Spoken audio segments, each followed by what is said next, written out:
कि हजारों सालों पहले इस दुनिया पर देवताओं का राज था और राक्षस एक खाड़ी में छिपकर रहा करते थे जिससे हर तरफ शांति थी। लेकिन जब मंकी किंग का जन्म हुआ तो उसकी पावर सभी देवताओं से परे थी, इसीलिए देवताओं ने उसके खिलाफ साजिश रची और सब कुछ बदल गया। 500 साल से मंकी किंग पहाड़ों में कैद है और अब डीमंस के अत्याचार काफी बढ़ चुके हैं, जिससे इंसान काफी परेशान थे। जिससे स्कॉलर नाम के एक मॉन्क ने कुछ पावरफुल योद्धाओं के एक ग्रुप को बुलाया था। वो गेक्सिन और उसके साथियों को बताते हैं कि डीमंस के अत्याचार बढ़ते ही जा रहे हैं और उन्होंने देवताओं को भी नहीं छोड़ा, जिससे देवता भी कहीं छिप गए। इसीलिए अब हमें डीमंस को रोकने के लिए हमें मंकी किंग की जरूरत है। मॉन्क कहता है कि मंकी किंग 500 सालों पहले मर चुका है, आखिर हम उसकी मदद कैसे लेंगे। स्कॉलर उन्हें एक गोल्डन क्राउन दिखाते हुए कहता है कि यह मंकी किंग का क्राउन है। प्राचीन ग्रंथों में लिखा है कि डीमंस मंकी किंग को मार नहीं पाए, इसीलिए उन्होंने उसे पत्थर में कैद कर दिया ताकि कोई उसे ढूंढ न सके। लेकिन मुझे पूरा भरोसा है कि वो यहाँ इस वैली में कहीं मौजूद है। तुम्हारा मिशन यही है कि तुम मंकी किंग को ढूंढकर उसे इस क्राउन को पहनाकर आजाद करो और फिर तुम्हें उसके साथ सेक्रेट स्क्रॉल से ढूंढकर वेस्टर्न माउंटेन पर जाना होगा। सिर्फ उन स्क्रॉल्स की मदद से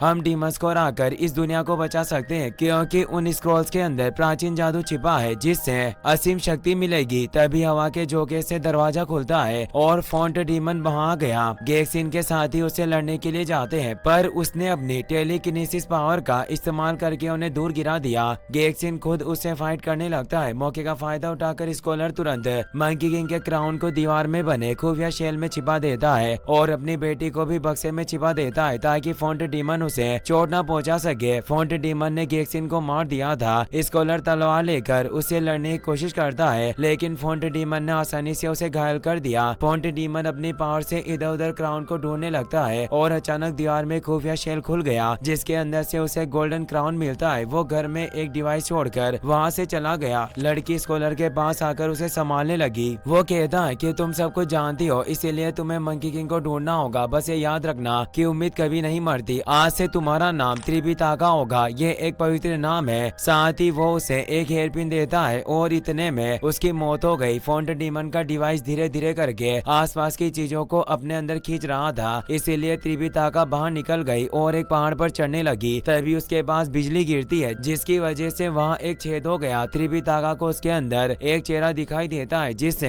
वो समझ गई कि वो मंकी किंग है जिसे डीमंस ने 500 सालों पहले पत्थर में कैद किया था। त्रिपिताका रोते हुए उसे उठाने की कोशिश करती है, पर गोल्डन क्राउन के बिना वो नहीं जाग सकता था, इसीलिए वो क्राउन ढूंढने के लिए पलावा टाउन में चली गई। वो एक होटल में जाकर खाना खाने लगी। एक मॉन्क भूखा होने से उसके खाने को निहार रहा था, इसीलिए वो अपना खाना उसे दे देती है। होटल की ओनर मोनिका उससे खाने के पैसे मांगती है, मगर उसके पास पैसे नहीं थे, इसीलिए होटल में काम करने लगी, जिसके बदले में मोनिका उसे खाना और सोने की जगह देती है। एक दिन वो एक आदमी को खाना परोस रही थी, तभी बर्तन के रिफ्लेक्शन में उसे फॉन्ट डीमन दिखाई दे रहा था और उसके बैग में मंकी किंग का क्राउन भी रखा हुआ था। त्रिपिताका काफी डर गई और वो गलती से फॉन्ट डीमन के ऊपर शराब गिरा देती है, मगर वो उसे माफी मांगकर होटल से बाहर आ गई। मोनिका उसे अच्छा महसूस करवाने के लिए कहती है कि अपनी इस उम्र में भी तुम इस जगह पर खुद का ध्यान रख पा रही हो, ये सच में काफी बहादुरी भरा काम है। अफसोस की बात है कि हम इस दुनिया को नहीं बदल सकते। त्रिपिताका पूछती है कि क्या तुम्हें ऐसा लगता है कि गॉड हमें बचाने के लिए वापस आएंगे। मोनिका कहती है कि मैं इस बारे में कुछ नहीं जानती, पर एक समझदार इंसान ने मुझे कहा था कि उम्मीदें कभी नहीं मरती। यह कहकर वो अंदर चली जाती है। उसकी बात सुनकर त्रिपिताका चौंक गई। उसे स्कॉलर की बात याद आ जाती है। उन्होंने कहा था कि उम्मीदें कभी नहीं मरती, इसीलिए त्रिपिताका क्राउन चोरी करने का प्लान बनाने लगी। वो एक आदमी से गाना गाने के लिए कहती है। वो आदमी हार्प बजाकर गाना गाने लगा। उसका गाना सुनकर फॉन्ट डीमन की आंख लग गई। त्रिपिताका सफाई करने के बहाने उसके बैग से क्राउन लेकर वहाँ से भाग जाती है। जब फॉन्ट डीमन की नींद खुली, क्राउन उसके पास नहीं था। उसे बहुत गुस्सा आ रहा था और वो असली रूप में आकर अपनी पावर से मोनिका की गर्दन पकड़ लेता है, लेकिन गाना गाने वाले आदमी ने उसे बता दिया कि खाना परोस रही वो लड़की तुम्हारा क्राउन लेकर भागी है। फॉन्ट डीमन बिना वक्त गवाए उसे ढूंढने के लिए चला गया। मोनिका पिक्सी से कहती है कि तुम्हारी बॉस को नए डीमन के बारे में पता चलने के बाद काफी खुशी होगी, क्यों ना तुम उसे पकड़कर अपने बॉस के पास ले जाओ। पर पिक्सी फॉन्ट डीमन को पकड़ने के लिए नहीं जाता।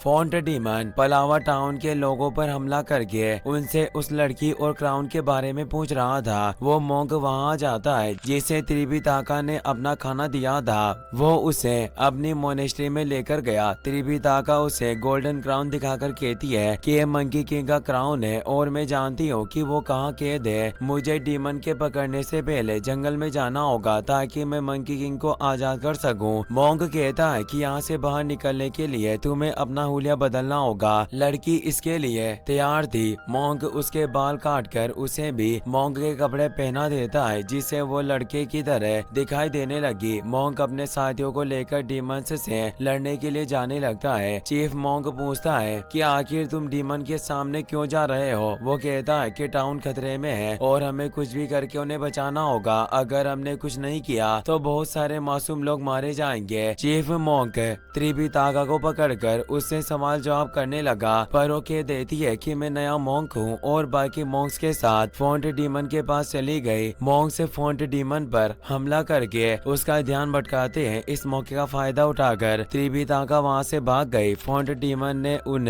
मोंग को मार डाला। उसे मोंग के कपड़ों पर लड़की के बाल मिलते हैं जिन्हें सूंघकर वो उसका पीछा करने लगा। त्रिपिताका पहाड़ पर चढ़कर मंकी किंग को उसका गोल्डन क्राउन पहनाने लगी। फोंट डीमन वहाँ चुका था। उसने अपनी लाइटनिंग पावर की मदद से त्रिपिताका को नीचे गिरा दिया, लेकिन लड़की ने मंकी किंग को क्राउन पहना दिया था जिसकी मदद से वो पहाड़ तोड़कर आजाद हो गया। वो फोंट डीमन से उसके बारे में पूछने लगे। फोंट डीमन उसे धमकी देने लगता है। मंकी जोर जोर से हंसने लगा। वो कहता है कि तुम खुद को पावरफुल समझते रहे हो, पर मैं तुम्हें अपनी एक उंगली से हरा सकता हूँ। वो अपनी एक उंगली से उस पर हमला करता है, पर इससे कुछ नहीं होता। जबकि फोंट डीमन उस पर हमला करके उसे त्रिपिताका के पास गिरा देता है। दरअसल 500 सालों तक पत्थर में कैद रहने की वजह से उसकी काफी सारी पावर्स जा चुकी थी। त्रिपिताका उसे स्कॉलर का दिया हुआ हेयर पिन देती है, जिससे खुश होकर मंकी त्रिपिताका को किस करता है, क्योंकि वो कोई हेयर पिन नहीं बल्कि उसका मैजिक स्टाफ था। वो अपने स्टाफ को बड़ा करके फोंट डीमन से लड़ने लगता है। फोंट डीमन तलवार की मदद से उसे घायल करना चाहता था, मगर मंकी स्टाफ को लंबा करके उसे दूर गिरा देता है। फोंट डीमन को समझ में आ गया था कि इस वक्त वो मंकी को नहीं हरा सकता, इसलिए वो बिना वक्त लगाए वहाँ से गायब हो गया। मंकी त्रिपिताका से पूछता है कि आखिर तुम हो कौन। वो कहती है कि मैं त्रिपिताका हूँ, क्योंकि अब